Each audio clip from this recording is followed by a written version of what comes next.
kan standar yang semakin penting kayaknya ya di zaman sekarang ini.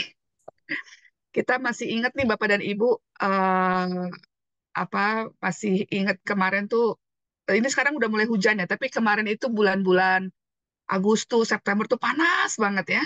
Jakarta dan di Bandung juga panas. Kebetulan saya posisi di Bandung. Bandung aja panas, gimana di Jakarta gitu kan, atau di Bekasi. Dan eh, itu juga membuat banyak gagal panen ya. Kemarin tuh El Nino kemarin tuh, jadi sehingga harga beras itu sudah naik sekitar 20% dibanding tahun lalu. Dan harga-harga apa bahan kebutuhan pokok, sayur mayur, buah-buahan gitu ya, naik lah. Kalau ibu-ibu kayak saya pasti kerasa deh.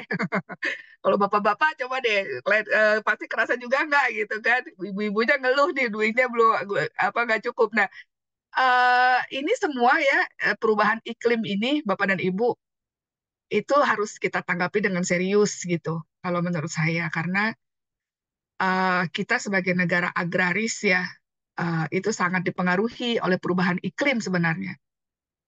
Dan Indonesia ini katanya paru-paru dunia gitu, tapi kita juga pengeluaran kita tuh negara dengan pengeluaran emisi karbon nomor 10 terbesar di dunia, Bapak dan Ibu. Jadi kita juga termasuk negara pengeluaran dengan pengeluaran emisi yang cukup besar ya. Jadi itu juga perlu menjadi perhatian kita.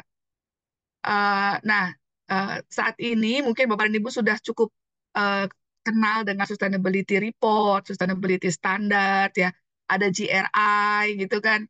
Ya, coba Bapak dan Ibu nih, siapa yang kenalnya apa nih? Coba tulis di chat deh. Kenalnya apa, Bapak Ibu, mengenai sustainability standard yang Bapak Ibu kenal? Nah, kalau GRI kenal nggak? Kalau sustainability SASB standar kenal apa enggak? POJK satu atau apa Bapak dan Ibu kenalnya gitu ya, yang sudah pernah diperhatikan atau pernah dibaca atau pernah malah diterapkan gitu kan. Nah, ini ada nih, ada SASB, TCFD, POJK, GRI. Wah, ini Mbak Nes nih udah kenal TCFD framework juga nih. Ya. Kemudian kebanyakan kalau sustainability report di Indonesia patokannya POJK satu gitu ya, Bapak dan Ibu, dan GRI. GRI standar guidance cukup terkenal di Indonesia, di Malaysia itu banyak yang pakai ya GRI. SASB, Sustainability Accounting Standard Board, itu yang banyak pakai tuh di Amerika Serikat, karena SASB itu keluaran Amerika Serikat. Kemudian banyak juga yang melingkan sustainability reportnya terhadap apa namanya SDGs. Nah, SDGs ya. SDGs, jadi sustainability report ini menjawab SDG yang nomor berapa gitu ya. Jadi banyak apa namanya, kalau misalnya mengukur greenhouse gas berarti pakai greenhouse gas protokol kayak gitu ya. Jadi banyak ininya range-nya ya yang bisa dilakukan.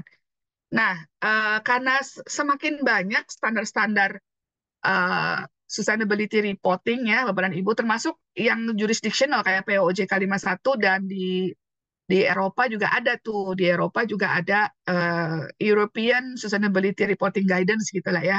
Di Eropa juga punya. Uh, itu kemudian orang-orang tuh berpikir kita bikin international standard deh gitu ya. Itu kemudian yang pertama kali mencetuskan dulu tuh IIRC, kalau Bapak Ibu tahu ada integrated reporting gitu kan. Ada integrated reporting framework yang dibuat oleh IIRC di London. IIRC itu Integrated International Integrated Reporting Council, itu sebenarnya juga sudah merupakan gabungan dari berbagai macam standar board, termasuk GRI ada di situ, termasuk IFRS, IASB juga ada di situ, SASB juga ada di situ sebenarnya. Tapi entah kenapa kayaknya kayak lama gitu ya. IIRC itu saya perhatikan cuma punya framework aja gitu ya. Jadi sementara SASB ini ngebut banget. SASB ini cepat banget, dia punya standar per industri dan lain sebagainya. Nah, cuma memang antara SASB dan GRI ya, ini sama kuat. GRI itu banyak di Asia, Asia Tenggara dan sebagainya. Kalau SASB banyak di Amerika Serikat. GRI juga aktif ya memperbaharui guidance-nya. SASB juga aktif, dia punya standar per industri gitu ya. Nah, kemudian IFAC itu berpikir waktu itu, IFAC sebenarnya International Federation of Accountant yang sebenarnya meminta IFRS Foundation uh, kamu aja deh yang ngurusin gitu, bikin standar akuntansi internasional IFRS Foundation aja karena IFRS Foundation itu sudah terbukti sukses memiliki IFRS International Financial Reporting Standard yang sudah diadopsi oleh banyak negara. Jadi model boardnya IFRS Foundation itu cukup sukses ya, dianggap cukup sukses. Nah, kemudian IFRS Foundation itu membuat satu standar board lagi. Jadi standar boardnya berbeda dengan yang IFRS yang financial ya Bapak Ibu ya. Yang ini standarnya dikeluarkan oleh International Sustainability Standard Board. Ya, itu di bawah IFRS Foundation. Jadi IFRS Foundation punya dua board sekarang. Ada yang IFRS yang ngurusin financial reporting, ada yang IFRS Sustainability Standard. Tadi sudah dibacakan sedikit sama Mbak Amalia. Ya, saya disclaimer dulu bahwa kali ini materi yang saya berikan tidak merepresentasikan IAMI dan UNPAD ya. Ini bisa kalau diskusi pada hari ini mungkin kurang puas, Bapak dan Ibu nanti bisa diskusi kita lanjutkan lewat email ya, lewat WhatsApp. Ini nomor WhatsApp saya juga dan di Twitter juga saya suka sharing-sharing dan LinkedIn ya, saya suka sharing-sharing informasi mengenai sustainability. Saat ini kalau menurut saya interest sangat meningkat ya di masyarakat gitu mengenai sustainability reporting dan bukan cuma di Indonesia, di luar negeri juga. Dan interestnya sekarang ini adalah bagaimana melingkan antara sustainability report dengan financial report gitu kan. Cara ngelinknya gimana gitu. Nah, itu yang juga dibahas di IFRS S1, S2.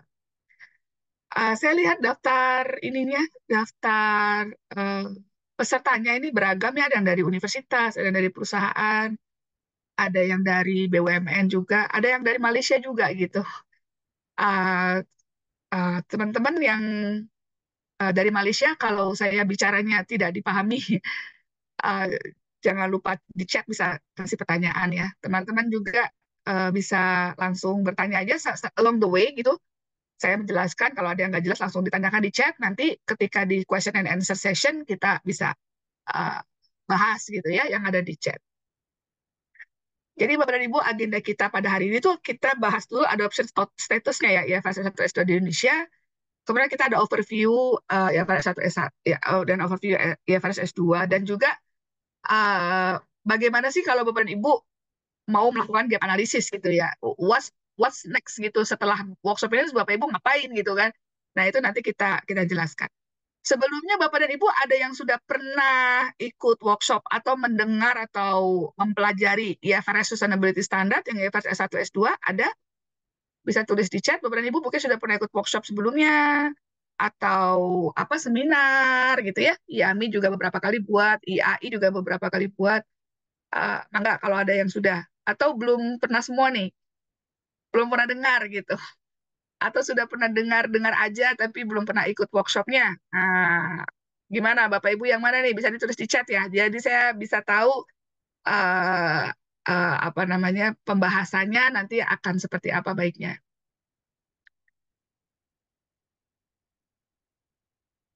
Iya, siapa nih? Tidak pernah. Oh, Pak Hazimah Muhammad. Are you Malaysian, Hazimah? Your name sounds Malaysian. Yes, ma'am. I'm from Hi. Malaysia. Where are you at in Malaysia? Are you in Kuala Lumpur or in other cities? I'm in Kuala Lumpur now. Okay, glad to have you here with us. Okay, so you never heard about IFRS S1, S2 before? Yeah, All right. I've heard before, but it's just that I'm not really sure how is it going to change the reporting landscape moving forward. Okay. Yeah. That's why the gap analysis will be discussed later on. Then how this IFRS S1 and S2 should be creating. I think it depends on the maturity of the company. If the company is quite mature in adopting TCFD framework, then it will be easier for the company. Yeah, but if the company they never adopted TCFD framework, then it probably will be harder for them to implement IFRS S1 and S2. Okay.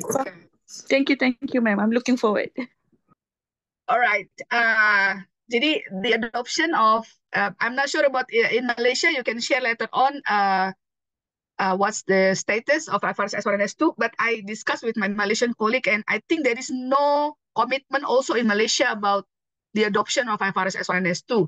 In Indonesia, the Indonesia Institute of Accountant have already established the board. Jadi ada Dewan Standar Keberlanjutan, Indonesia Sustainability Standard Board. It's very new. It's just established last year. And then they have their first meeting, I think, in December. I'm not the member of the board, but I have a lot of colleagues who are in the board.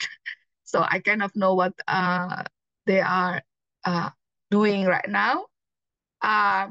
So this new standard board is the one who are going to adopt IFRS S1 and S2. Adopt meaning that translating into bahasa, and then socializations, and then think how the standard can be useful for Indonesian companies.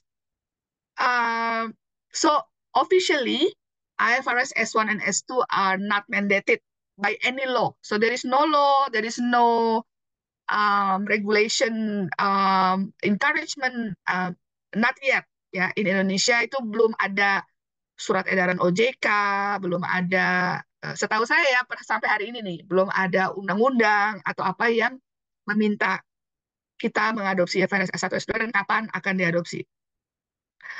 So globally, the effective date is 1st January 2024, but in the standard, it also mentioned that it depends on each jurisdiction regulator. Yeah, when the regulator of each jurisdiction will mandate the standard. In Indonesia, it's not yet. I don't know when will be mandated.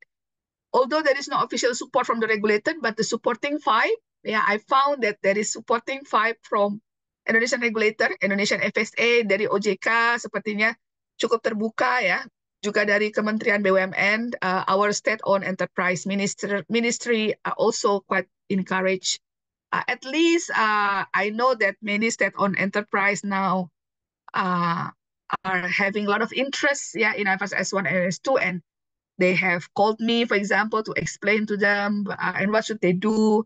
They are building their competency in making scenarios, yeah, climate-related scenarios, and so on. So there's a lot of going on in state-owned enterprise and in the extractive industries, yeah, like oil and gas, coal mining. So there's a lot of vibes going on in Indonesia at the moment. All right, now we are going to IFRS S1. Bapak dan Ibu, IFRS S1 itu judulnya General Requirements for Disclosure of Sustainability Related Financial Information. Jadi ini kita membahas general requirement-nya dulu, ya. Kerangka konseptualnya, standar ini buat siapa sih? Role lingkupnya apa sih? Nah, itu terus kapan dan bagaimana? Nah, itu di IFRS S1. Jadi tidak terlalu membahas apa yang diungkapkan ya. Apa yang diungkapkan itu adanya di IFRS S2, nanti IFRS S3, IFRS S4, IFRS S5 mungkin ya. Sekarang baru 2 standarnya. Tapi ISSB, International Sustainability Standard Board, pasti akan mengeluarkan standar-standar yang lain. So IFRS S1 is just general requirements. But it doesn't mean that it is not important. It is important to understand what exactly is the principle behind IFRS S1, IFRS Sustainability Standard as a whole. The principle is in IFRS S1. Yeah. So let's go deeper into it. Okay, so IFRS S1, General Requirement for Disclosure of Sustainability-Related Financial Information, itu standarnya meminta pengungkapan informasi yang material. Nah, ini penting nih, informasinya harus yang material. Ya Pak, nanti ada materinya Pak. Ya, pasti dikasih sama panitia. Tenang aja. Nanti materinya dikasih. Ya. Jadi, IFRS S1 ini, dia meminta pengungkapan, disclosure of material information, informasi yang material, tentang sustainability, risk, and opportunities. Ini yang harus ditekankan, it's not only about risk, but also opportunities. Gitu ya, jadi Bapak dan Ibu tuh bukan hanya mikirin risiko iklim, tapi opportunities-nya juga sebenarnya kan ada ya. Misalnya opportunities-nya apa nih? Oh, dengan banyaknya orang jadi lebih sadar lingkungan, kita bisa menciptakan produk-produk baru yang sadar lingkungan. menciptakan mobil listrik misalnya, menciptakan barang-barang yang lebih efisien secara memakan energi. Jadi ada opportunitiesnya juga, ya. With the financial statements. Jadi barengan sama financial statement, bukan sesuatu yang sepertinya terpisah gitu ya. Nah, jadi IFRS S1 ini itu disclosure sustainability related financial information, informasi keuangan yang memiliki hubungan dengan keberlanjutan gitu. Kalau sekarang ini kan selama ini Bapak Ibu ya, financial report itu yang bikin divisi keuangan. Sustainability report yang bikin divisi lain gitu. Kalau di perusahaan tuh kadang-kadang gitu. And they don't talk to each other gitu ya. Sometimes they don't talk to each other. Itu yang saya juga kadang-kadang amazed ya. Saya dipanggil misalnya untuk perusahaan itu untuk menjelaskan IFRS S1 S2. Divisi A manggil, divisi B manggil, anak perusahaan A manggil, anak perusahaan B manggil gitu. Dan itu kelihatan mereka itu they don't talk to each other, mereka nggak paham apa yang sudah mereka sendiri punyai, data yang mereka punya dan lakukan. Jadi ini makanya perlu integration ya nantinya. Semakin banyak nanti yang apa perusahaan antar divisi harus bicara satu sama lain gitulah. Terus IFRS S1 dan S2 ya, dua-duanya itu menerapkan TCFD architecture. Ya, TCFD itu task force ya for climate financial disclosure. Jadi ada task force yang dibuat oleh uh, Financial Stability Board ya. TCFD ini task force-nya Financial Stability Board sebenarnya. Dia membuat arsitektur framework ya bagaimana kita itu menerapkan atau menyajikan informasi mengenai sustainability. Kemudian IFRS 1 juga meminta requires industry specific disclosure. Nah, ini yang rada susah mungkin ya. Jadi kalau Bapak dan Ibu itu sekarang ini cuma ngelihat dirinya aja gitu kan. Wah, karbon emisi saya sekian, ini sekian gitu ya. Tanpa misalnya melihat industrinya seperti apa gitu. Nah, itu sekarang diminta industry specific disclosure. Itu ya. Kemudian for matters other than climate refers to sources to help companies identify sustainability related risks and opportunities information. Jadi kan sekarang ini IFRS sustainability cuma ada dua nih, 1 dan 2. Nah, dia bilang di IFRS S1 kalau hal-hal di luar iklim, di luar IFRS S2 ya, maka perusahaan boleh kok pakai sumber-sumber lain gitu yang membantu perusahaan mengidentifikasi sustainability related risk and opportunities information. Nah, terus yang berikutnya ini bisa dipakai dengan standar nasional apa aja gitu ya. Jadi kalau di Malaysia you have Malaysian Private MVFRs, Malaysian Private Financial Reporting Standard, and you have the IFRS, right? In Indonesia we also have different type of handbook. We have the international IFRS, like word by word. We have Indonesian GAAP, which is about 95% IFRS. And then we have IFRS for SME, and we have also IFRS for micro enterprise. Jadi kita ada 4, Bapak Ibu ya, handbooknya, pilarnya. SAK yang internasional, SAK tersebut kata per kata sama dengan IFRS, terus SAK yang Indonesia, yang di dalamnya juga banyak IFRS, tapi ada standar-standar lain selain IFRS di dalamnya, termasuk standar syariah. Yang ketiga ada SAK entitas privat kalau di Indonesia, dan yang keempat adalah ada SAK entitas mikro kecil menengah. Nah, ada 4 nih standarnya gitu ya, buku standarnya. Itu semuanya boleh dipakai dengan ini IFRS S1. Jadi teman-teman yang menggunakan SAK entitas privat, teman-teman yang menggunakan SAK entitas kecil mikro gitu ya, SAKMPM, tapi mau bikin sustainability reporting disclosure ini boleh. Ya, tidak harus misalnya harus pakai SAK yang besar gitu. Ya, baik kita ada pertanyaan 4 buku standar SAK bisa download di mana? Itu bisa di SAK online ya, Pak Mbak Hesley, bisa ke Google Play, ada SAK online, itu bisa di-download. Kalau nggak salah, kalau member IAI dia gratis ya. kalau Bapak dan Ibu bukan member IAI harus bayar gitu. Tapi nggak tahu saya bayarnya berapa karena saya anggota yang nggak pernah bayar. Semuanya ada di situ ya. Nanti IFRS S1 S2 juga kalau udah diadopsi di bahasa Indonesia juga ada di SAK online. Namanya SAK online, nama aplikasinya. Ya. Kalau mau beli hard copy-nya juga ada, cuma saran saya akses yang online aja karena kalau ada update-update amandemen itu masuknya ke SAK online gitu ya, bukan ke buku cetak. Oke, kontennya IFRS S1 itu ada objektif, tujuannya apa, ruang lingkupnya apa, scope ya, conceptual foundation, ini kayak semacam kerangka konseptual gitu. Kemudian ada core kontennya, kemudian ada general requirements, kemudian ada judgment, uncertainties, and errors ya di Maaf, IFRS Bu S1. Ersa, Ya, yang SAK itu yang di IAI itu online itu tidak bayar tadi, tapi ada iuran anggota tahunan Bu Ersa ya. oh iya, maksudnya jadi anggota pasti bayar iuran, Ya, Pak. iya nggih. Ah, Saya belum bayar iya, masih Bu. Termasuk yang ini HSP. gimana Pak? Yang ICSP juga belum bayar. Kan ada Oh iuran anggota juga. iya Pak, betul. Mbak Saya juga, Amelia, mohon info untuk bayarnya gimana itu, Mbak Amelia? Mbak Amelia, Oh iya Pak, iya, nanti yang mungkin iuran anggota. setelah ini akan saya email atau WhatsApp ya Pak ya, Oke, terkait terima pembayarannya. kasih. Makasih, Oke. Bu Ersa. sama-sama Pak. Ya, memang kita nih jadi anggota asosiasi profesi kadang-kadang malas bayarnya ya Pak ya. Saya Lupa, sendiri, lupa. Kalau nggak ditagih lupa, Bu Ersa. betul Pak, betul, betul.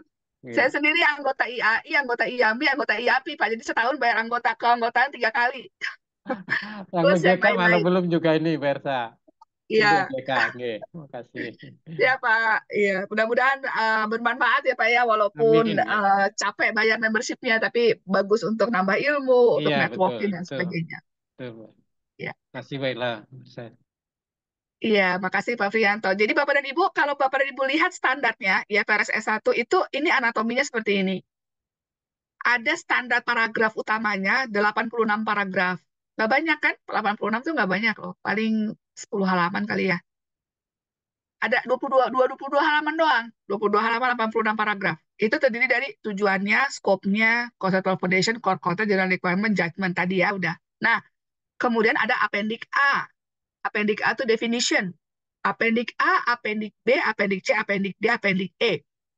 Ya, nah, Bapak Ibu kalau mau baca standarnya mulai dari mana nih? Mulainya dari appendix A.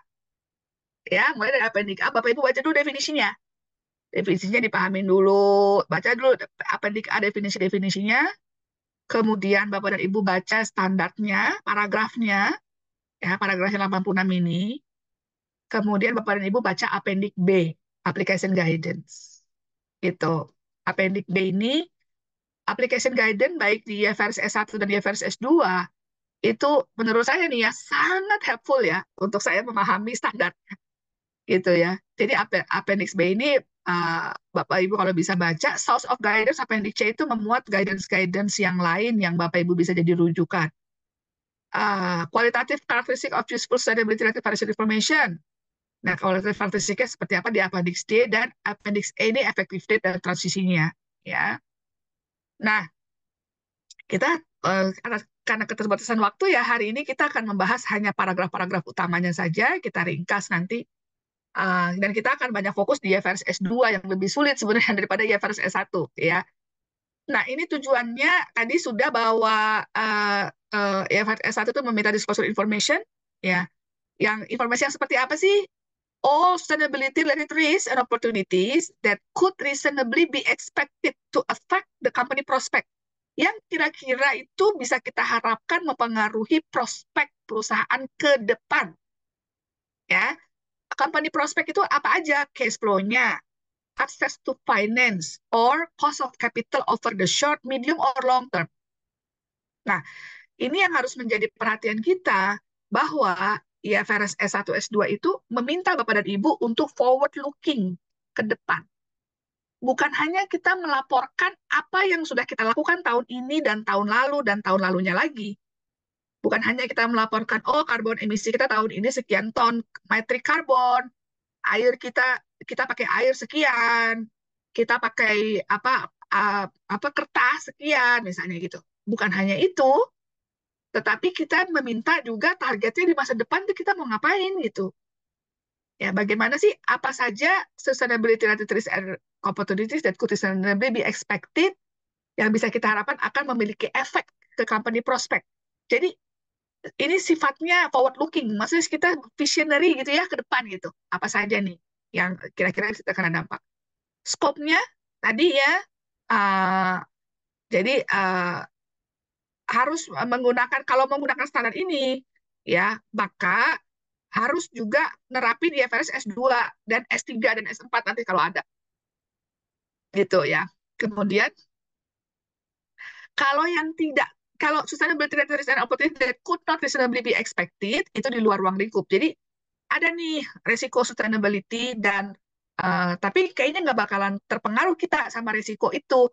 Nah, itu di luar dari ruang lingkup ini. Jadi Bapak Ibu harus berpikir resiko-resiko mana saja yang terkait sustainability, related risk, gitu ya, terkait iklim, itu yang dapat mempengaruhi, kira-kira mempengaruhi perusahaan Bapak dan Ibu. Kalau yang nggak usah gitu ya.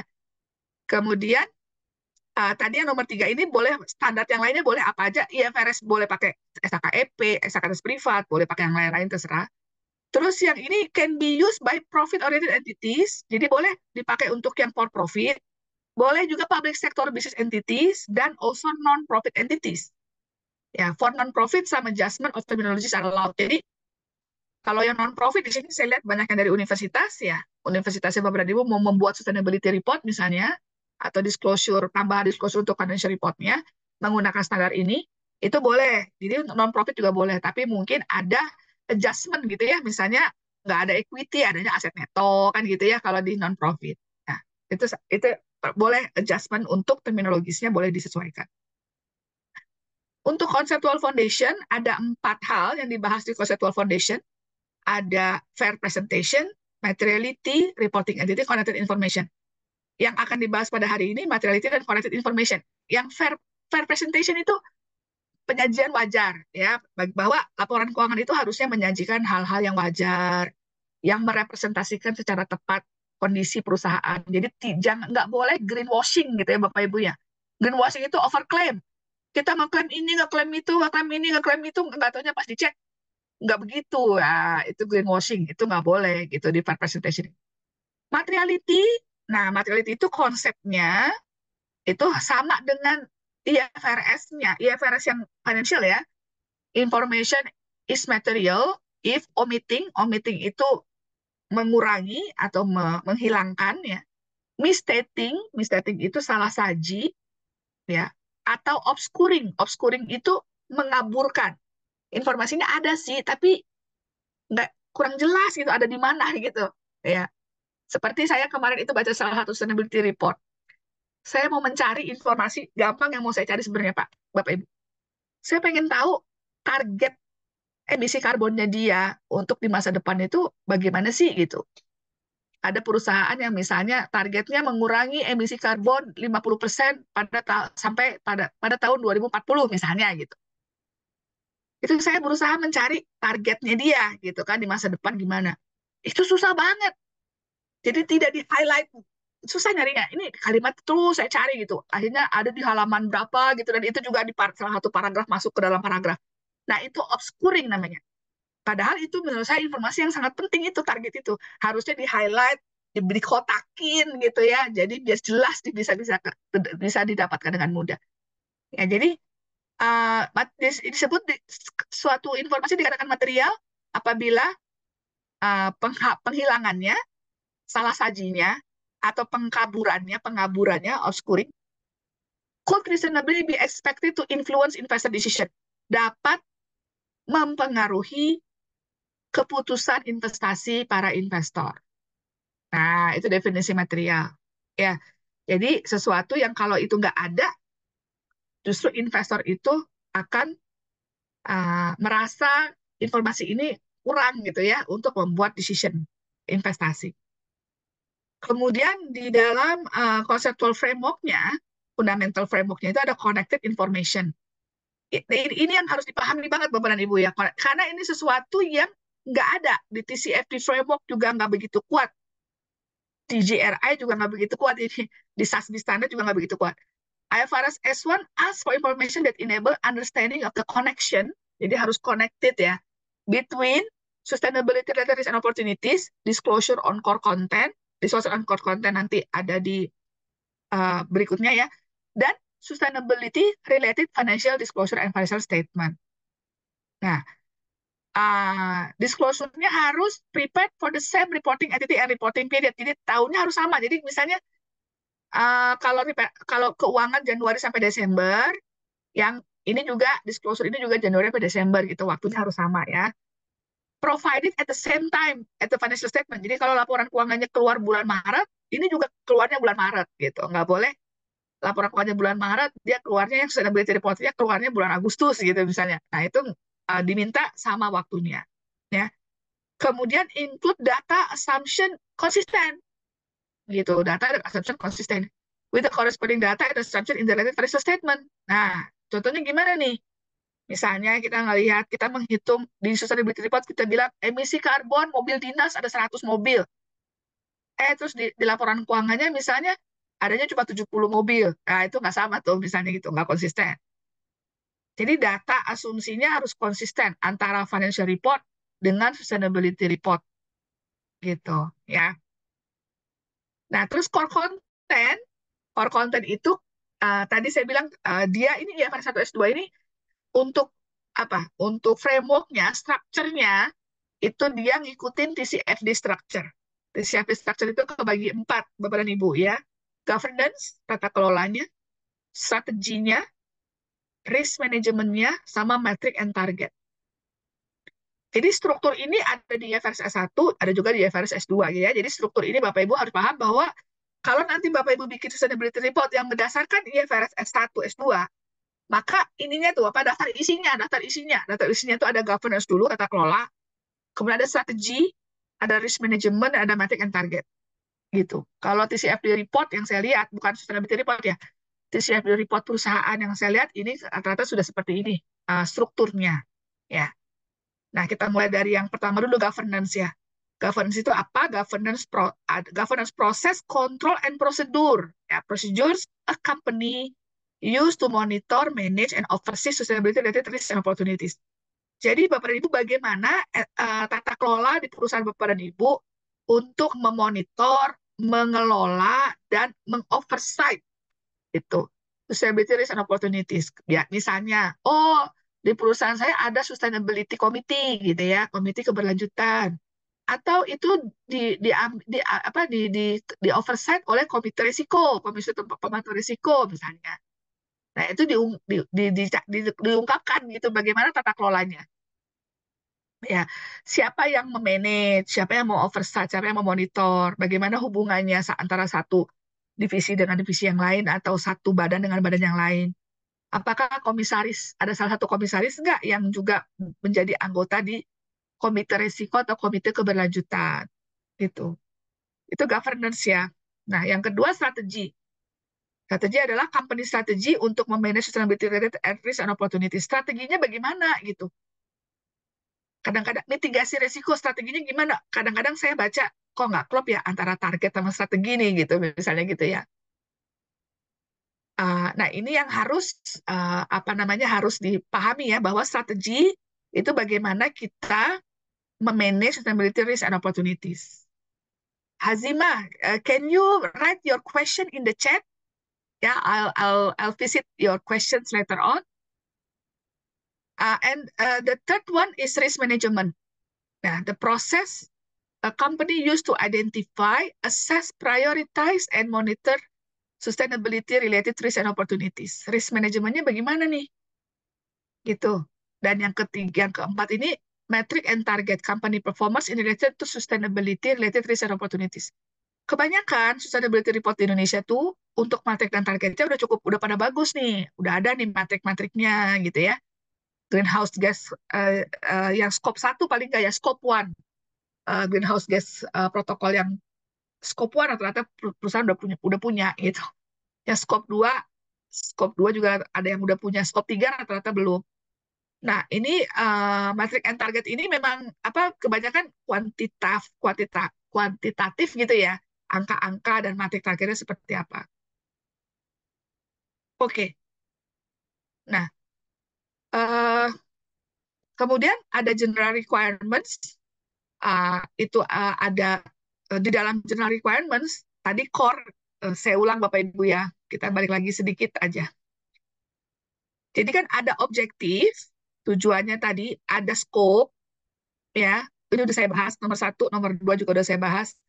Ada yang nomor 3 conceptual foundation, tadi yang materiality, gitu, dan ada apa connected information ya. Ada core contents. Core contents itu ada 4 struktur tadi TCFD. Kemudian ada general requirements dan ada judgment, uncertainty, and errors ya. Nah, kita balik lagi ke sini. Nah, general requirement itu isinya apa? Ada sources of guidance-nya apa, location of disclosure ya. Kemudian timing of reporting, ada comparative information dan statement of compliance. Ini general requirements-nya, isinya ini ya. Nah, sources of guidance for developing sustainability disclosure di IFRS S1 itu uh, resikonya yang mana sih gitu ya, risk and opportunity yang mana. Nah, IFRS S1 bilang to identify relevant risks and opportunities, company use ISSB standard and shall consider SASB standard. Nah, jadi SASB standard juga boleh. Kemudian, a company may also consider CDSB framework application guidance, industry practice, material of investor focus standard setter. Gitu. Nah, kemudian untuk mengidentifikasi, to identify what information to disclose, a company use ISSB standard and for matters other than climate shall consider SASB standard. Ini juga kemudian GRI juga ada di sini, di exposure draftnya waktu itu belum masuk, tapi kemudian banyak orang mengusulkan GRI juga harusnya masuk dong, gitu ya. A company may also consider to the extent it meets investor information needs, ya.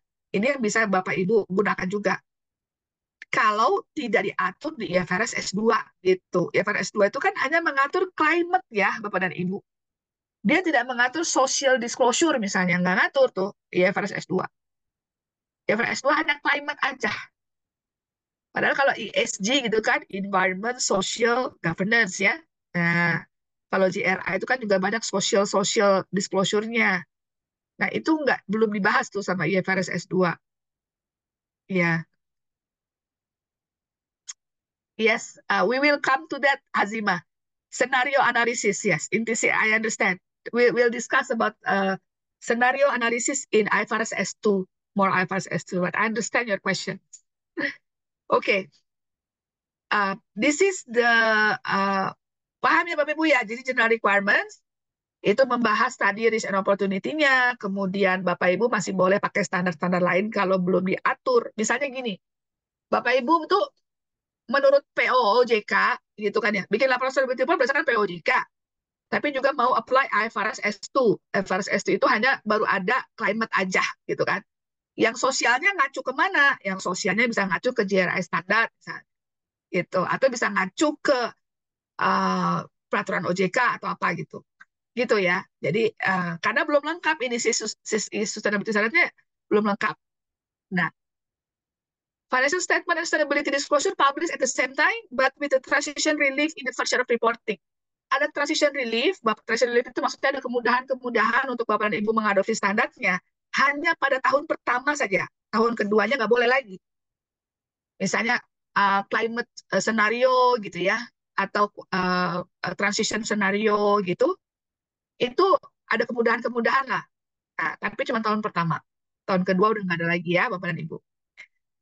Kemudian standar IFRS itu does not specify allocation for disclosure within the general purpose financial report and allows for additional information to facilitate application in different jurisdiction. Jadi, IFRS 1 itu tidak meminta Bapak Ibu misalnya, oh harus bikin sustainability report terpisah gitu ya. Sekarang ini perusahaan punya sustainability report, punya TCFD report, nanti jangan-jangan perusahaan bikin lagi IFRS sustainability report gitu. Nah, nggak usah kayak gitu maksudnya. Di si IFRS ini bilang, kamu boleh disclose di mana aja. Boleh disclose kalau di annual report boleh nggak financial report, tapi kemudian ada tambahan sustainability report. Boleh. Mau ini diadopsi di sustainability report, boleh nggak? Boleh. Atau ini mau bikin kita report terpisah dari sustainability report? Ya karena ini masih IFRS S1 S2 baru climate aja, kita mau bikin sendiri lah, report sendiri gitu, nggak gabung sama sustainability report, boleh nggak? Boleh. Jadi boleh Bapak Ibu, tidak dispesifikasi lokasinya. Tetapi Bapak Ibu harus ada comparative information. Ya, kalau yang saya lihat di SR-nya perusahaan-perusahaan sustainability report itu kebanyakan sudah komparatif ya, misalnya emisi karbon tahun ini, nah dibandingkan dengan emisi karbon tahun lalu, ada yang bahkan tahun lalunya lagi, jadi 3 tahun ya. Itu. Jadi ini Bapak dan Ibu untuk IFRS S1 sebelum ke S2 ya, saya ambil pertanyaan dulu dah. Oke.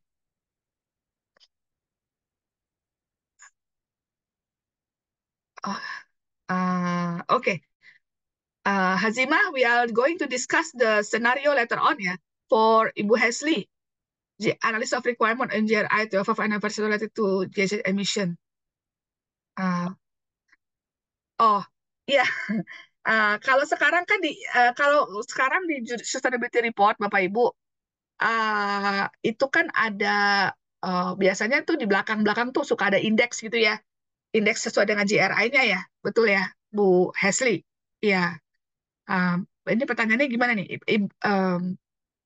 Kalau sustainability report, nanti kita bisa buka contoh sustainability report yang bagus gitu ya. Itu seperti apa? Pertanyaannya contoh pengungkapannya gitu ya, indeksnya. Ya, harus Izin lihat bertanya, sustainability Bu. report contoh. Gimana, Bu? Iya, ini kan baru-baru banget kemarin kalau nggak saya lihat itu IFRS bekerja sama dengan GRI ya Bu ya. Jadi mereka mengeluarkan analisa pengungkapan GRI 305 itu disetarakan dengan IFRS seperti itu Bu. Bukan disetarakan sih Bu. Apa ya? Saya juga belum paham Boleh. betul. Iya. Jadi apakah kita double pengungkapan? Misalkan tadi satu SR di dalamnya misalkan kita numpang IFRS report ini ke dalam sustainability report versi GRI misalkan kita masuk apa mau double pengungkapan kan itu mirip Bu pengungkapannya ya. Iya, iya. Ya, ya. Satu aja, Bu, pengungkapannya. Satu Iya. aja berarti Uh, kita bisa membuat indeks dua di belakangnya gitu Bu, mensitasi iya, indeks iya, iya. gitu. Kan Oh, selama ini juga indeks itu di belakang kadang-kadang ada GRI, ada SDGs gitu kan, Bu. Ada iya. POJK di belakangnya indeks tuh. Bisa juga nanti indeksnya di belakang ada IFRS S2 gitu, Bu. Iya. Oke Bu, baik berarti Nah, diperbolehkan ya Bu dari IFRS seperti itu ya Bu. boleh, boleh, boleh, Oh boleh, iya. Bu. Iya, Ya, iya. terima Jangan, kasih Bu. jangan, jangan terlalu repot, Bu. Iya, iya, terima kasih Iya, Bu. iya, sama-sama. Emang ini ya kalau bisa jangan repot gitu. Tapi ya kalau memang Bapak Ibu mau menerapkan IFRS S2 nanti itu memang requirement-nya rada berat gitu ya. Tapi nggak apa-apa kita pelajarin bareng-bareng seperti apa. Baik, now we go to IFRS S2 ya, climate related disclosure. This is the anatomy of IFRS S2. The main paragraph are actually very little, only 37 paragraph, 18 pages. The main paragraph, ya. Isinya apa aja nih?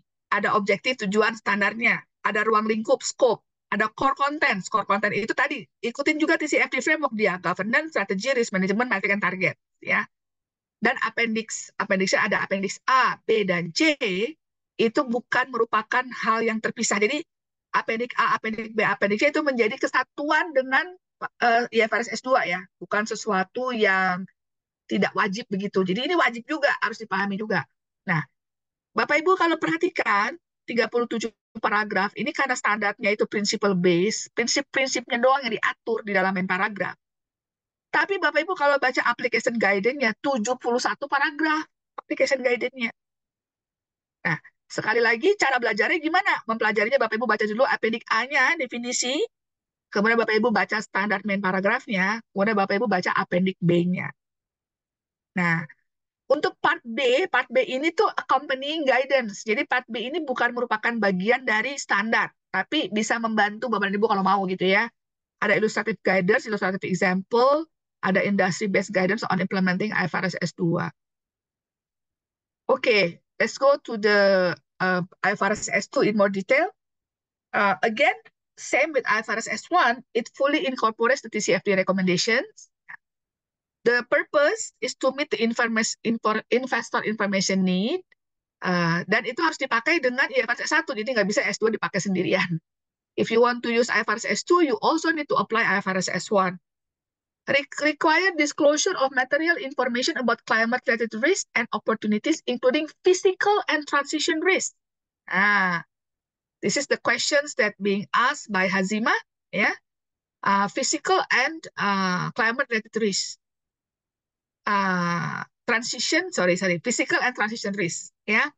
Require industry-specific disclosure, which are supported by accompanying guidance built on SASB standard. Nah, ini yang di Indonesia nih, yang kalau SASB itu kan dia udah bikin terus industry-specific disclosure sebenarnya. Kalau sekarang di Indonesia itu kan mungkin yang sudah ada, yang mungkin teman-teman yang sudah di perusahaan ekstraktif ya, seperti di oil and gas, itu biasanya dia ada tuh, kayak semacam requirement spesifik lah gitu ya. Tapi kalau industri-industri yang lain mungkin belum punya ya. Bisa follow SASB standar untuk itu. So, the objective of IFRS S2 climate-related disclosure is to require an entity to disclose information about its climate-related risks and opportunities that is useful of primary users of general purpose financial report in making decision relating to providing resources to the entity. Ya. Nah, skopnya apa nih? Skopnya itu applies to climate-related risk to which the entity is exposed, which are climate-related physical risk and transition risk. Bedanya apa? Bedanya kalau transition risk itu terkait dengan bagaimana Bapak dan Ibu itu bertransisi menuju net zero emission. Itu transition risk. Ya, yang dipertimbangkan apa dalam transition risk? Ya, macam-macam teknologi gitu kan. Kemudian kondisi regulasi gitu ya. Kayak sekarang negara kita tuh memberikan regulasi, ada regulasi pajak karbon walaupun belum diterapkan tapi undang-undangnya udah ada ya. Kemudian ada kebijakan mobil listrik misalnya tidak perlu bayar pajak kayak gitu-gitu. Itu juga harus dipertimbangkan dalam memikirkan transition risk. Kemudian kalau physical risk itu kebagi dua, ada yang acute, ada yang akut gitu ya. Akut itu kalau yang apa sih kayak likuifikasi di Palu gitu kan, itu kan akut banget. Kalau enggak tsunami di Aceh ya itu akut gitu ya. Ada juga yang tidak akut gitu. Tidak akut itu misalnya yang pelan-pelan kayak kenaikan air laut gitu ya, peningkatan suhu kayak gitu-gitu. Itu physical risk gitu. Nah, itu jadi ini standar ini diadopt untuk mengaplikasikan climate related risk ya. Jadi Bapak dan Ibu tuh diminta untuk membuat climate related physical risk-nya apa dan climate related transition risk-nya apa. Kemudian climate related opportunities available to the entity. Bukan cuma risiko tapi opportunities-nya juga gitu kan. Climate related risk and opportunities that could not reasonably be expected to affect an entity prospect are outside the scope ya tadi sama. Nah, di IFRS S2 tadi kan ada 4 ya, governance, strategy, risk management, metric and target. Ini nomor paragrafnya udah saya cariin Bapak Ibu. Governance paragraf 5-7, strategi paragraf 8-23, ya. Risk management paragraf 24-26, dan metric target 27-37. Yang paling banyak metric and target 10 paragraf ya kan, sama strategi itu strateginya paragraf 8-23 paragraf. Tadi Task Force of Climate and Financial Disclosure TCFD ini ada TCFD itu belum lama ini dia memberikan mandat kepada ISSB untuk menjadi memonitor gitu ya TCFD-nya. Jadi bukan dia lagi yang memonitor TCFD report-nya. TCFD report itu kalau di Indonesia tuh kayaknya masih banyak yang belum pakai ya. Yang saya lihat laporan keuangan yang di pertambangan, kemudian chemical dan konstruksi itu saya baru dapat 3 gitu. 3 perusahaan yang menyebut TCFD framework di laporannya atau laporan SR-nya atau membuat TCFD report terpisah. TCFD report terpisah itu misalnya ada Medco Energy, dia punya TCFD report terpisah, ada PLN, baru aja kemarin 2022 bikin TCFD report terpisah. Tapi yang lain tuh ada juga yang mention TCFD gitu di dalam laporan SR-nya. Tapi nggak banyak gitu listed company di Indonesia yang melakukan itu. Di Australia itu per tahun 2020 ada sekitar 80 company yang menggunakan TCFD framework, tapi banyak dari company itu yang tidak listed gitu. Yang listed itu sekitar 32 perusahaan ya, yang di Australia yang menggunakan TCFD framework sebagai acuan mereka membuat SR juga. Nah, kalau in Malaysia, I'm not sure if you can have sharing in Malaysia whether TCFD framework is quite popular gitu. Itu boleh juga ya dipakai. Bila industrinya belum tercover dalam 77 industri, maka harus bagaimana ya? Ya, nggak apa-apa, Pak. Ya, sedapatnya aja gitu kan. Sedapatnya aja, Pak. Kalau menurut saya sih. Oke, kita sekarang ke key disclosure ya. Jadi ini mungkin eh, apa? Yang strategi. Nah, strategi itu key disclosure-nya nih kan ada yang kita akan bahas hari ini tuh strategi sama metric and target karena ini yang paling banyak paragrafnya ya. Governance and risk management cuma 2 paragraf. Nanti Bapak Ibu mungkin bisa baca sendiri. Strategi dan metric and target itu yang banyak. Jadi kita bahas pada hari ini strategi dan metric target. Strategi itu ada 3 subtopik di dalam strategi. Strategi and decision making, current and anticipated financial effect, sama climate resilience. Metric and target itu juga ada 3. Scope 1-3, scope 1-3, GHG emissions, industry-based disclosure, sama climate-related target. Ya, jadi ini ada 6 ya totalnya, 6 disclosure lah gitu. Kita mulai satu-satu Bapak Ibu ya. Strategi and decision making. Yang diminta apa sih di sini? The effect of climate-related risks and opportunities on a company's strategy and decision making. Yang pertama, how the company has responded to and plans to respond to, ya, bagaimana perusahaan itu sudah respon atau berencana untuk merespon climate-related risks and opportunities.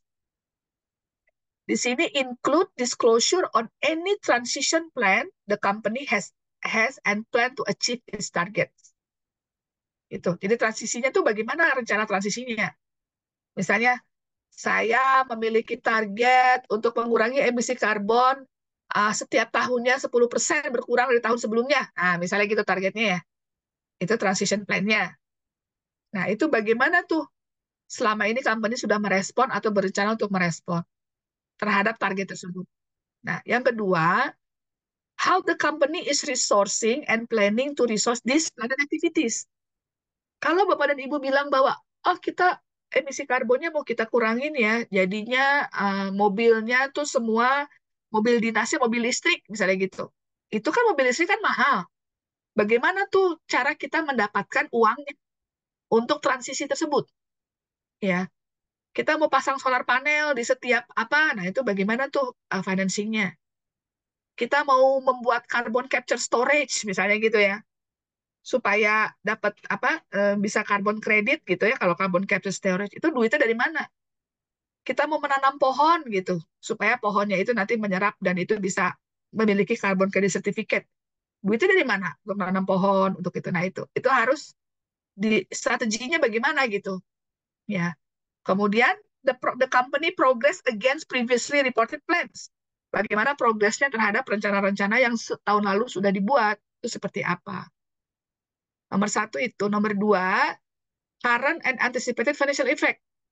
Ya, perusahaan harus mendisclose the effect of climate-related risks and opportunities on a company current and anticipated financial performance, financial position, and cash flow. Jadi, Bapak Ibu tuh harus membuat bagaimana climate-related risk ini berpengaruh terhadap kinerja keuangan, laba rugi ya, financial performance, financial position, dan cash flow-nya. Nah, climate-related risk refers to the potential negative effect of climate change of an entity. Jadi ada climate-related physical risk dan climate-related transition risk. Ya, misalnya gini Bapak Ibu. Kalau kita perkirakan suhu itu dalam 10 tahun ke depan, suhu itu akan naik 2 derajat. Misalnya gitu, 1,5 derajat deh. Dampaknya apa terhadap laporan keuangan kita? Jelek apa baik? Gitu. Ya, dampaknya apa tuh terhadap financial position kita, cash flow kita? Gitu. Contohnya gitu ya. Terus misalnya permukaan air laut itu meningkat gitu. Permukaan air laut itu meningkat dalam 10 tahun ke depan diperkirakan meningkat sekian sentimeter. Nah, padahal kita ini perusahaan tambang misalnya atau perusahaan oil and gas yang di laut atau tambang yang di dekat pantai kantor-kantornya atau tambang-tambangnya Itu gimana tuh dampaknya gitu terhadap operasi kita. Nah, itu yang harus didisclose, Bapak dan Ibu. Diminta sampai dampaknya kepada financial performance, financial position, and cash flows. Gitu ya. Kemudian climate-related opportunities refers to the potential positive effect arising from climate change of an entity. Jadi bukan cuma risk, juga ada opportunities ya. Opportunities-nya misalnya, oh ada produk baru gitu ya, yang mungkin akan laku dijual karena masyarakat itu tambah peduli dengan lingkungan, itu bisa menambah gitu pemasukan kita misalnya. Ya, kalau Bapak Ibu kerja di universitas misalnya gitu, dengan adanya isu-isu sustainability makin kencang, opportunity-nya apa nih? Kita bisa buka S2 gitu ya, tentang terkait sustainability misalnya. Sustainability finance. Nah, itu rame banget itu di luar negeri itu S2 sustainability finance ya. Bagaimana kita sebagai financial institution, sebagai bank gitu, kita memilih project-project yang green ya, yang sustainable untuk kita biayai. Itu ya, itu yang nomor 2. Tadi ada 6 ya Bapak Ibu, kita kembali ke sini ada 6. 1, 2, 3, 4, 5, 6. Kita bahas satu sudah, strategi. Nomor 2 sedang tadi dibahas, tadi strategi. Nah, yang ketiga, climate resilience. The resilience of a company strategy and business model to climate-related changes, development, and uncertainties. Nah, yang harus di-disclose apa? Yang di-disclose itu climate resilient assessment, juga input and key assumption used in the scenario analysis. Yang dipakai apa nih asumsi-asumsinya ketika kita membuat skenario analisis climate resilient. Jadi, maksudnya climate resilient tuh, kita tuh laporan keuangannya nih ya, akan tetap profit, ya, walaupun misalnya iklimnya berubah menjadi seperti apa gitu. Yang berpengaruh itu perubahan iklim, suhu misalnya ya Bapak Ibu ya, suhu naik, jadinya bumi makin panas. Karena bumi makin panas, air makin susah didapat. Terutama kelangkaan air ini sangat beresiko sih. Air itu kan sangat diperlukan ya. Bisnis apa aja deh? Bisnis apa nih? Pertambangan. Nikel butuh air juga tuh untuk smelternya. Atau tambang-tambang butuh air juga tuh untuk memisahkan antara apa mineral-mineral itu gitu. Kalau Bapak Ibu sudah membuat suatu tambang di suatu lokasi, dulunya ada sungainya tuh dekat situ tuh yang bisa dipakai. Terus sungainya kering. Terus gimana tuh caranya? Masih bisa nggak kita bertahan kalau sungainya itu makin sering? Itu climate resilient assessment misalnya. Ya, kemarin itu kelangkaan air juga itu kan sangat mempengaruhi perkebunan, ya, tanian, kemudian industri-industri yang pengolahan itu butuh air bersih untuk mengolah, bahkan tekstil itu kan butuh air juga banyak. Nah, itu kita tuh masih resiliennya sebesar apa sih kita itu? Nah, itu kan kita perlu perlu kecakapan, we need the capacities for us to make different scenarios gitu kan. Dan yang diminta itu bukan cuma satu skenario kan ya, kita diminta untuk beberapa skenario gitu maksudnya. Climate resilience involve the capacity to manage climate-related risk and benefit from climate-related opportunities, including the ability to respond and adapt to climate-related transition risk and climate-related physical risk. Bagaimana kita merespon dan mengadapt, ya. An entity climate resilient includes both strategic resilience and its operational resilience to climate-related changes, development, and uncertainties. Nah, permasalahannya Bapak Ibu ya, kita itu dalam membuat skenario-skenario kan inputnya banyak nih. Inputnya itu biasanya ada GDP lah gitu ya. GDP sih biasanya masuk inflasi kayak gitu ya. Tapi juga kan memasukkan skenario-skenario iklim juga di dalam forecasted kita gitu ya. Nah, itu kemarin contohnya saya ikut Economic Outlook. Salah satu ekonomis itu memprediksi ya, GDP Indonesia tahun depan 2024 itu kan di sekitaran 6%. Padahal Indonesia, pemerintah, itu pengen mencapai Indonesia emas 2045. Nah, 2045 itu ingin dicapai, dan itu untuk mencapai 2045, untuk mencapai targetnya pemerintah keluar dari middle income trap di 2045, seharusnya nih GDP kita naik tiap tahun 7%, gitu. Itu berat ya, Bapak dan Ibu. Berat banget kalau menurut saya, karena Indonesia itu jarang banget mencapai 7%. Terakhir kita 7% itu waktu tahun 80-an ketika harga minyak mentah lagi tinggi-tingginya tuh, tahun 80-an ya. Jadi kalau kita biasa-biasa aja, pemerintah tidak memberikan insentif atau tidak mendorong industri-industri yang uh, ketinggalan ibaratnya ya.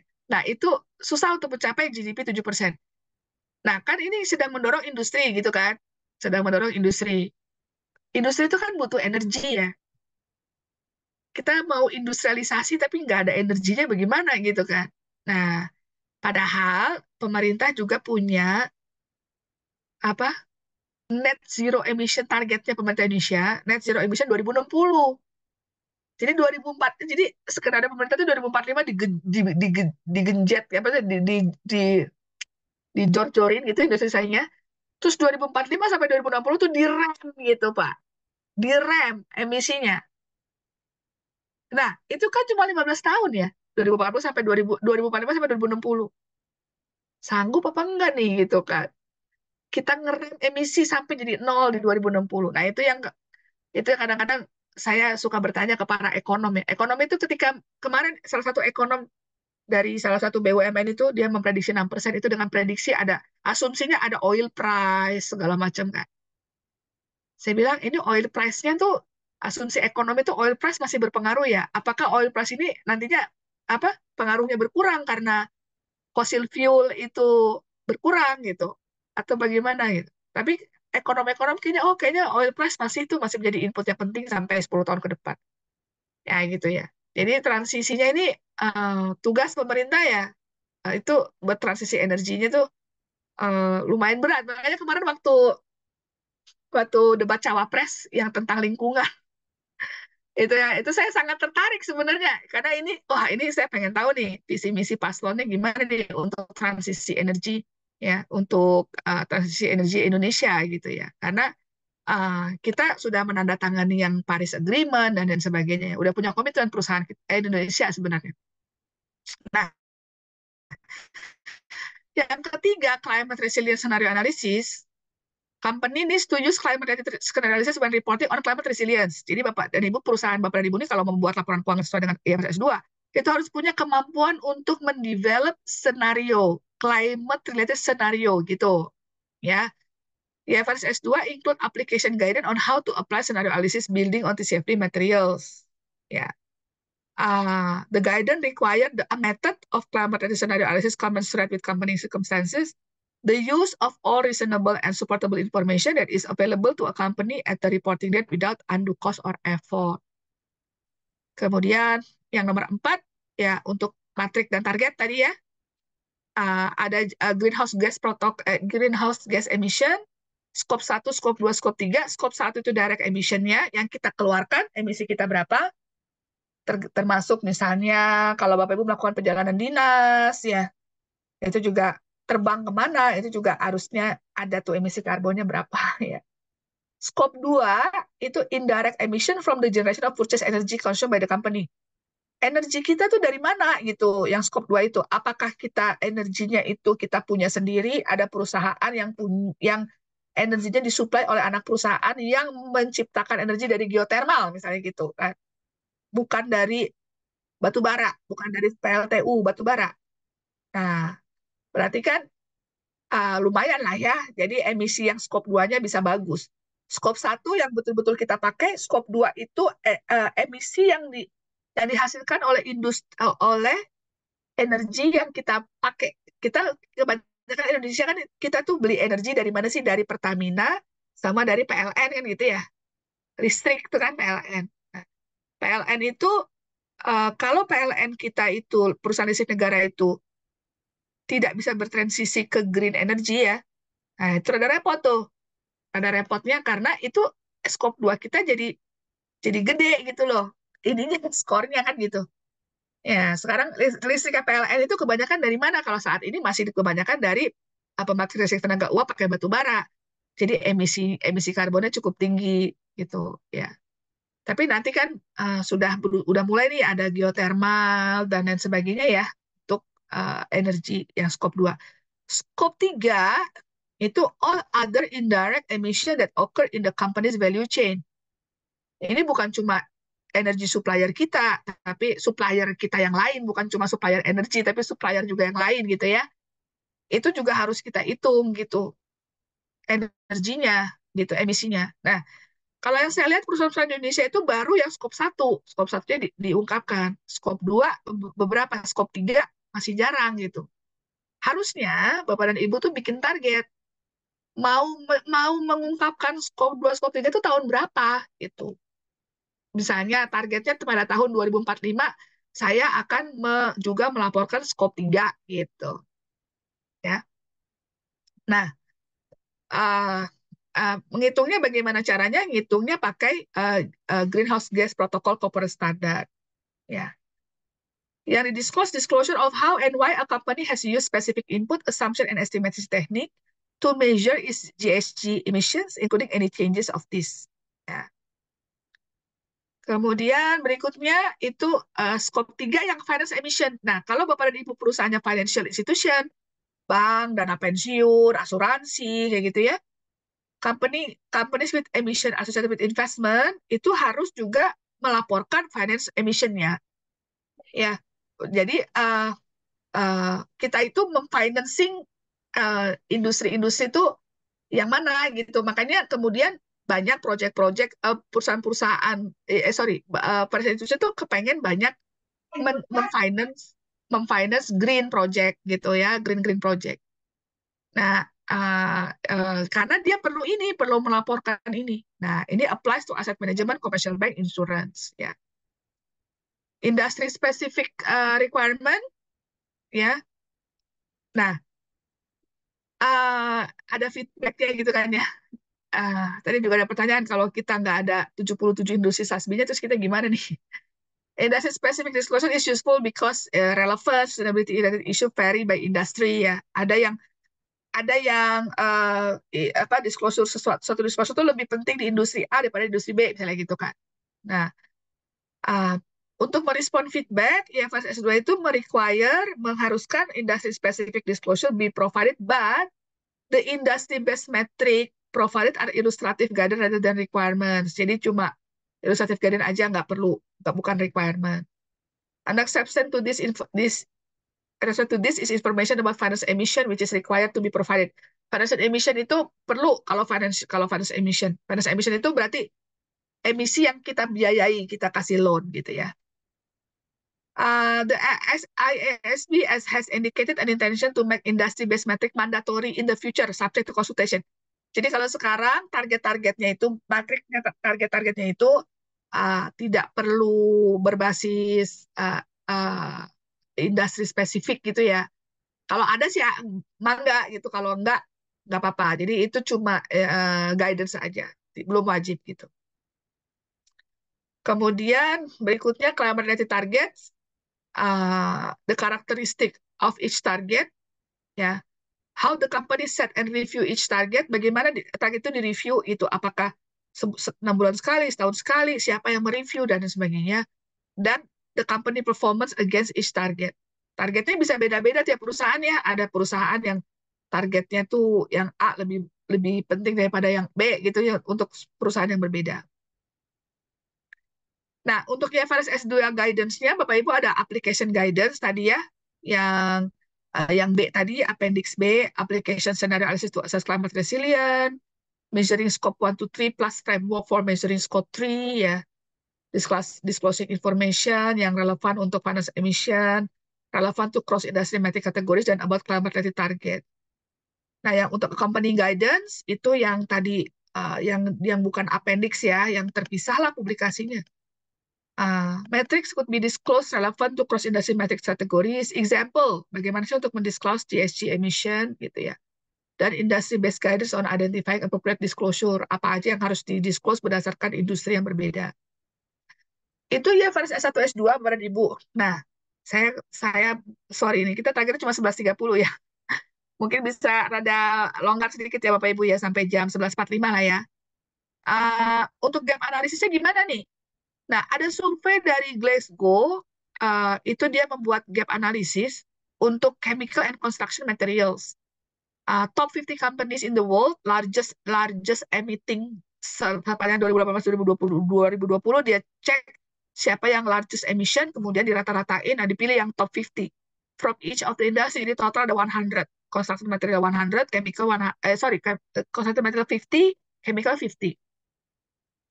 Kemudian mereka menganalisis multiple reports, ya, ada annual reportnya, sustainability report, TCFD report, survei CDP, proxy statement, macam-macam ya, report itu mereka cek semua.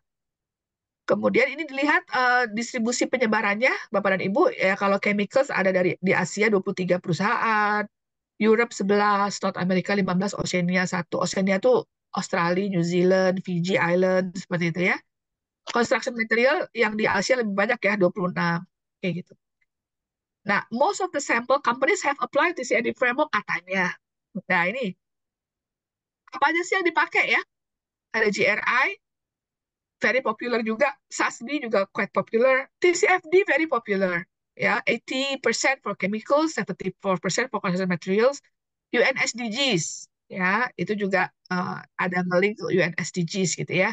Ada integrated reporting framework, dan ada none of the above yang lain-lain ya. Mungkin POOJK 51 ada di sini nih, atau yang lain-lain. Nah, uh, yang TCFD framework disclosure chemicals ya. Ini kan tadi ada chemicals, ada total disclosure score, ada governance, strategi, risk management, market target gitu ya. Kemudian ada 4 kan ya, 4 pilar tadi ya. Overall mean, ada TCFD base item, yang ini new item. New item ini yang tidak ada di TCFD framework, tapi ada di IFRS S2. Yang nomor 3 ini, yang kolom nomor 3. Ya, overall median, TCFD base item, median new items. Nah, Bapak Ibu bisa lihat di sini bahwa untuk financial statement, strategi ya, ini paling sedikit banget ya yang sudah mendisclose gitu. Risk management juga banyak metric and target masih 26, jadi masih ada gap lah gitu. Walaupun perusahaan-perusahaan ini sudah membuat disclosure berdasarkan TCFD framework. Nah, itu tadi yang chemicals, yang ini yang construction materials. Kalau saya lihat mungkin ya mirip-mirip ya Bapak dan Ibu, yang chemical kayaknya lebih bagus sedikit daripada construction material. Ya. Highest score-nya di governance, ya governance-nya itu highest score. The lowest score is financial statement and climate resilience. Chemical company is better than construction in average. Jadi nanti studinya bisa saya kasih, atau Bapak Ibu bisa googling aja. Googlingnya itu gap analysis, IFRS itu gap analysis kalau nggak salah judulnya. Yang dibuat oleh Glasgow bekerjasama dengan SCA, itu tersedia, bisa di-download Bapak dan Ibu. Maksudnya tuh saya ingin menjelaskan bahwa bahkan untuk perusahaan-perusahaan top 50 dunia yang sudah katanya menerapkan TCFD framework, itu masih jauh gitu gapnya gitu ya. Nah, kemudian what's next from here? Setelah ini Bapak Ibu ngapain nih? I really suggest you read both of the standard twice or 3 times. Bisa read together with your colleagues in the office. Develop gap analysis. Gap analysis itu caranya gini Bapak Ibu, tiap paragraf di IFRS itu Bapak Ibu masukin ke Excel, tiap paragrafnya. Kemudian application guide-nya juga. Kemudian Bapak Ibu tuh cek di SR-nya tuh ada apa enggak, kayak gitu. Kalau ada atau ada tapi nggak lengkap, kayak gitu-gitu Bapak Ibu cek gitu ya. Map each paragraph in the standard to your sustainability report. Consult early with expert consultant universities ya. Develop blueprint on adoption process. Jadi Bapak Ibu nggak perlu buru-buru kalau menurut saya sih untuk adopting, tapi ya harus sudah dimulai gitu kan. Building competency of your staff, especially the competency of how to make climate risk-related scenario. Misalnya, ini ada beasiswa S2 nih. Nah, beasiswa S2-nya yang misalnya jurusannya energy management, misalnya gitu ya, atau jurusan sustainability. Nantinya ketika mereka kembali, mereka bisa mengamalkan ilmunya di perusahaan.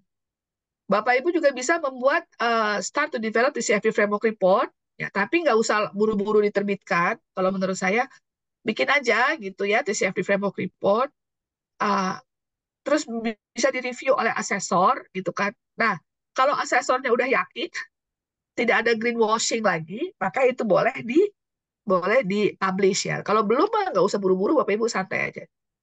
Nah, tadi di reportnya Glasgow itu banyak nggak sih yang di assured ya, apa dicek sama external reviewer. Ternyata kebanyakan yang dicek itu hanya assurance of matrix only 42%. Nah, banyak juga yang no assurance, ini lebih dari setengah tuh no assurance kalau yang chemical. Construction material lebih bagus nih, lebih engage gitu ya. Assurance and matrix only, assurance and matrix and narrative 24%. Jadi bukan hanya matrix target tapi naratifnya juga dicek sama external reviewer gitu ya. No assurance-nya 38%.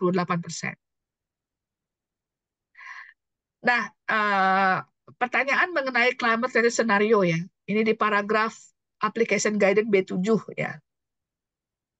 Mungkin saya bukan nakut-nakutin, tapi di sini ketika saya baca paragraf B7 ya, bahkan IFRS S2 juga bilang bahwa climate ready scenario analysis can be resource intensive. Jadi bisa memakan sumber daya gitu untuk bikin skenario-nya. And might mungkin saja through an iterative learning process, jadi learning process yang berulang-ulang itu, be developed and refined over multiple planning cycles. Jadi itu membuat skenario climate dari skenario itu nggak bisa cuma sekali gitu kan, Bapak Ibu harus belajar terus nanti diulang lagi gitu. Jadi ada over multiple planning cycles. An entity repeats the climate related scenario analysis, it is likely to develop skills and capabilities that will develop the entity to strengthen its approach to climate related scenarios analysis over time. Jadi semakin Bapak Ibu tuh semakin lama gitu ya, berinteraksi dengan senario-senario itu, Bapak Ibu akan semakin tajam gitu skenario-nya. For example, if an entity has not yet climate-related scenario analysis or participate in an industry where climate-related scenario analysis is not commonly used, then the entity might need more time. Nah, kalau sekarang kalau perusahaan-perusahaan energi kayak Pertamina mungkin ya, atau PLN, atau Medco, itu mungkin karena dia di extractive industry, jadi udah biasa gitu ya, udah biasa membuat skenario gitu. Tapi kalau di perusahaan-perusahaan lain, mungkin ada yang belum pernah, kayak apa sih skenario-nya? Gimana sih cara bikin skenario-nya? Nah, itu perlu waktu gitu, perlu mendevelop skill and capabilities. In contrast, kalau an entity with an industry where climate-related scenario is established practice, such as extractive and mineral processing, would be expected to have strengthened its skill and capabilities through its experience gitu. Jadi yang sudah sering melakukan scenario analysis itu bisa akan lebih tajam lagi di masa depan, diminta lebih tajam lagi. Nah, Bapak dan Ibu, contoh misalnya transition scenario, itu Bapak Ibu bisa lihat Pertamina Energy Outlook. Tiap tahun mereka menerbitkan dari tahun 2019 apa ya? Yang terakhir 2022 sudah ya Energy Outlook-nya. Yang ini yang atas in bahasa, yang di bawah yang in English. PLN juga melakukan TCFD report baru pertama kali tahun 2023 dia menerbitkan TCFD report tahun 2022 dan lumayan lah buat baca-baca ya. Medco Energy juga ada di websitenya, Bapak Ibu bisa ke website Medco Energy untuk TCFD report. Ada kalau mau tahu comparative between Indonesia and other Asian countries ya in term of ESG GRI disclosure, ada reporting dibuat oleh GRI ini, ya report climate reporting in ASEAN tahun 2022. Jadi ini mudah-mudahan memberikan semangat Bapak Ibu untuk terus belajar ya, beberapa sumber-sumber yang saya sebut di sini. Itu mungkin kita bisa diskusi lebih jauh ya, berarti. Di chat sudah ada pertanyaan. Oh, bagaimana ya memilih risiko yang diungkapkan, padahal ada risiko yang lebih material yang perlu diungkapkan. Nah, gimana nih Bu Titin? Contohnya gimana ya, Bu? Iya, kan yang Ya, diminta tuh, ya gimana Bu?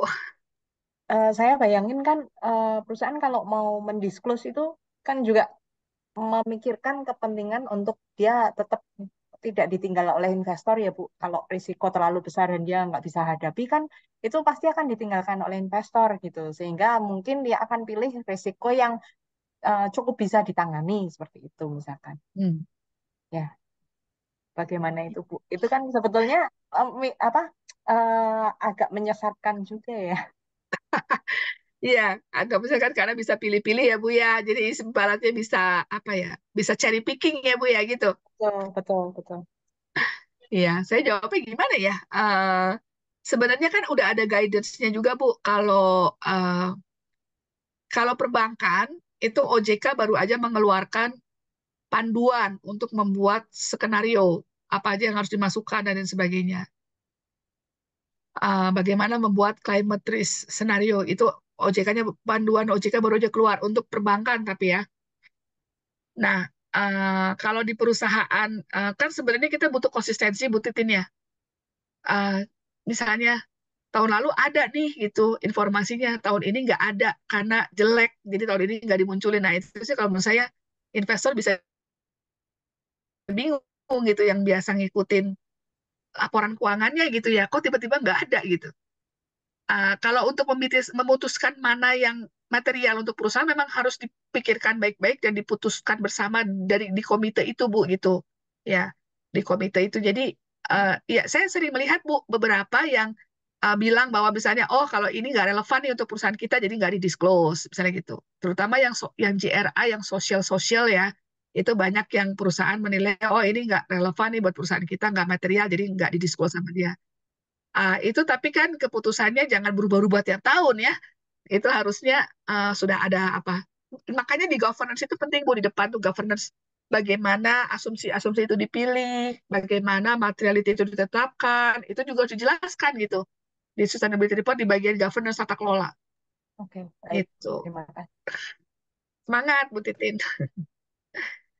Pak David nih, sustainability implementation di Indonesia masih jalan panjang. Law enforcement and incentive yang belum serius dari pemerintah, iya. Saya menambahkan Bu. Iya, silakan Pak David. Ya, Bu, ini topik yang menarik Bu ya, dan memang 2020 saya meneliti mengenai sustainability dalam gedung Bu, green building. Ya, Oke. saat itu juga implementation gedung Indonesia itu tidak sampai 1% Bu dari jumlah gedung Indonesia Bu dibanding Singapura. Hmm. Ya, kalau kita banding di Singapura, di sana tidak ada sertifikasi, tidak boleh operasi. Oke. Ya, tapi di Indonesia Bu tidak bisa karena ya berdasarkan data primer yang saya dapat dari narasumber ya termasuk inisiator Green Building. di Jakarta ya Pak Oswar Mungkasa ya, dan saya tanya juga beberapa peneliti lainnya, Indonesia ini tidak kayak Singapura, luas gede ya, ngaturnya susah, banyak raja-raja kecil, gubernur, bupati. Tapi ini kan salah satu kendala ya, tujuannya kan net zero emission di dunia ya, dan kita juga udah agree dalam Paris Agreement ya, dan Pak Jokowi juga sudah uh, mengatakan ya support net zero emission di 2050 kalau lebih Bu ya. Nah, berjalannya waktu saya lihat insentif itu keluar bukan di gedung Bu, tapi di otomotif. Ya. Nah, sekarang otomotif lebih lagi mengeluarkan regulasi atau wacana mengatakan bahwa ya untuk mendukung itu pajaknya dinaikkan. Nah, ini kan terbalik Bu ya, bahwasannya kan harus insentif itu diberikan bagi pelaku yang follow kan Bu. Orang yang patuh dikasih dong hadiah ya. Gitu loh. Apalagi ini untuk mendukung ya, you beli, you mahal, saya kasih apresiasi ya. Tax kamu ya, pajak kamu mungkin 50% ya, gedung kamu sudah follow, kita kasihlah untuk izin layak fungsi diskon ya. Tapi kan ini kita sebagai pelaku usaha ya, dan sebagai akademisi melihat ini perjalanan panjang Bu. Sustainability is long journey for industrial, for business, and for our government and our country Bu. Ya, jadi kita mengadop semua ya aturan atau semua rules, indikator GRI ya yang dibuat POJK yang meskipun simplicity sekali Bu ya, itu kalau saya lihat POJK itu cuman sebagai salah satu bahwa kita follow our country, tapi detailnya kalah sekali dengan GRI Bu.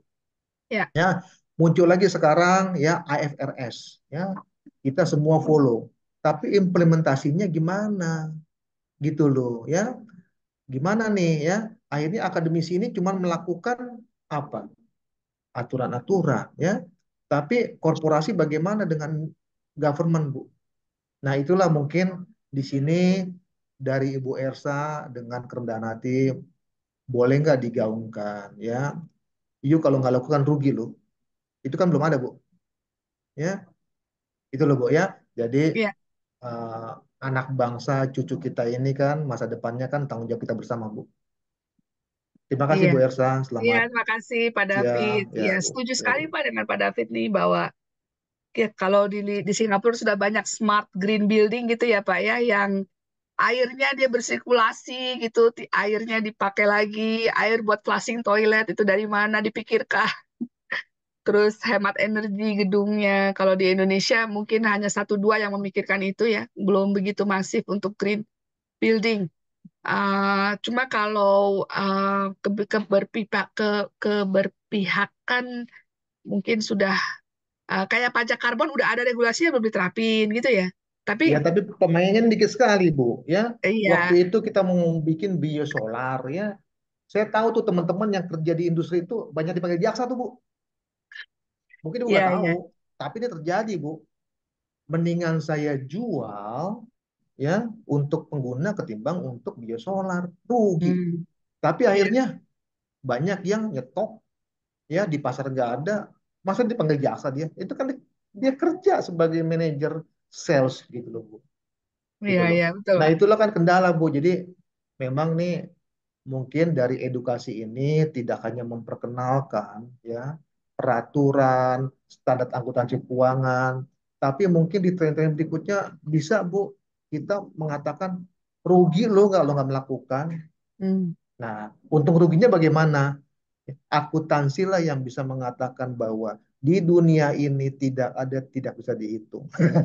Semuanya Ya, minimal dengan asumsi, Bu. Terima kasih, Bu ini Elsa. ini banyak juga yang mengeluhkan ini, Pak. Mengeluhkan itu investor itu dia suka invest di green project, tapi juga nggak ngasih diskon gitu, Pak. Ya Jadi wajar lah Bu. Jadi sekarang kalau kita ngomong about bisnis, ya, yang bunyi adalah feasibility study. Turunannya adalah payback period. Ya, payback period mean ya better, short, ya Bu, break even point, then long term kan Bu. Ya, dia, if you talk about sustainability is long term investment, ya, tapi accrualnya menguntungkan. Tapi kan bisnis mana mengatakan long term dengan accrual menguntungkan, kan payback period yang lebih cepat gitu loh. Nah, inilah yang belum tersampaikan di sini, Bu. Terima kasih, Bu. ya, makasih Pak David. Ini ada masukan buat teman-teman nanti buat ICSP ya untuk training-training berikutnya atau ya workshop-workshop berikutnya. Uh, Juga menurut saya juga perlu workshop untuk bagaimana membuat skenario gitu ya, climate scenario kalau memang karena begini Bapak dan Ibu, uh, ujung-ujungnya investor itu perlu duit gitu kan. Percuma kita itu apa menerapkan sustainability kalau investor itu tidak jelas sebenarnya dampaknya apa sih ke laporan keuangan. Ya kalau jangka pendeknya itu berat, misalnya jangka pendek itu butuh biaya untuk melakukan transisi, ya jangka panjangnya harus ada manfaatnya dong buat saya. Nah, itulah Bu, kalau Nah bisa nih itu, dari sebentar Pak, Ibu Ersa. mohon maaf Pak. Ya itulah yang diminta oleh IFRS S2. Dampaknya ke financial statement jangka pendek, jangka menengah, jangka panjang. Karena selama ini orang tuh bikin sustainability report, itu nggak ngeling ke financial report. Jadi investor itu nggak jelas sebenarnya buat saya tuh apa. Kalau misalnya perusahaan ini bertransisi energi, itu dampaknya apa sih ke saya sebagai shareholder? Nggak harus jangka pendek deh, karena saya misalnya bersedia untuk jadi shareholder jangka panjang. Nah, itu masukan dari investor ke ISSB ya. Masukan dari investor itu kita tuh nggak melihat connected-nya antara sustainability report dengan financial report. Oleh sebab itu, connected information itu menjadi hal yang penting. Makanya Bapak dan Ibu tuh perlu mampu membuat skenario iklim yang dikaitkan ke dampaknya ke financial report. Begitu Bapak dan Ibu. Ya, IFRS S2 ini. Bu Boleh Santi, terakhir, Bu? Terakhir, Bu.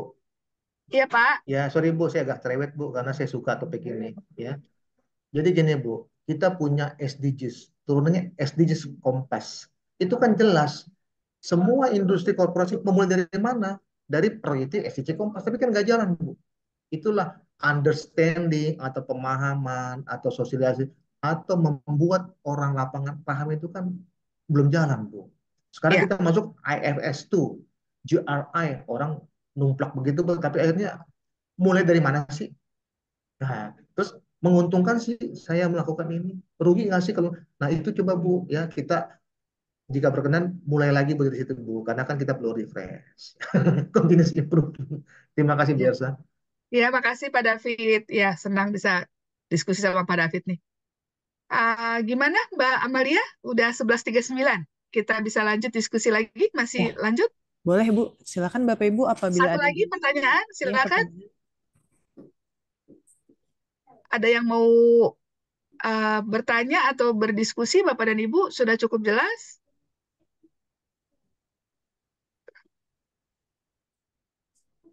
Kalau skenario iklim itu sebenarnya ada juga lembaga-lembaga yang menjual skenarionya ya.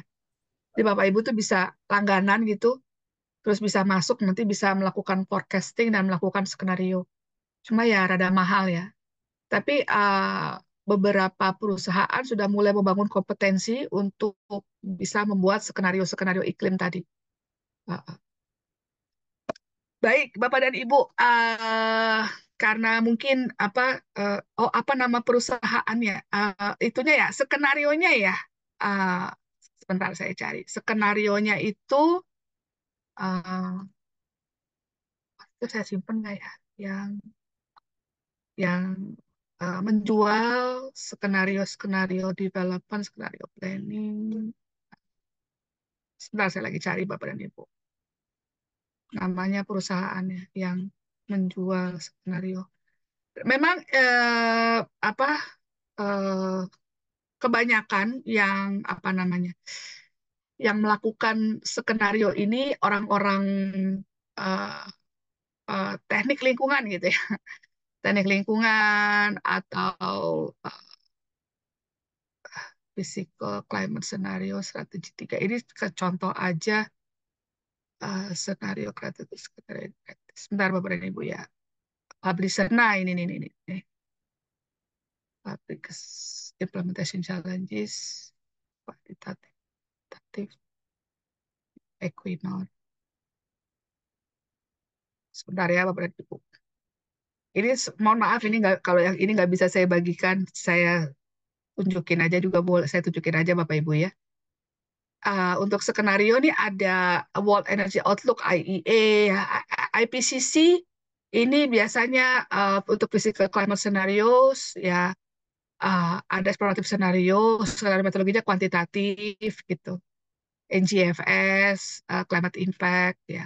BP juga nerbitin, British Petroleum juga nerbitin Energy Outlook ya. Equinor ini transition scenario dan normative scenario. Equinor ini kayaknya gratis atau bayar ya.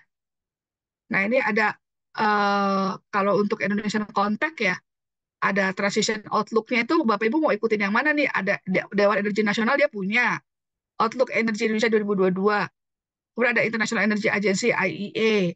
Ya, kemudian ada IRENA, International Renewable Energy Agency, ada LTS, LCCR. Jadi untuk Indonesian Contact aja ini apa namanya, ada beberapa publikasi yang Bapak Ibu dalam membuat transition skenario, transition outlook itu bisa juga mengacu ke sini. Nah itu yang kemudian juga orang jadi bingung justru gitu.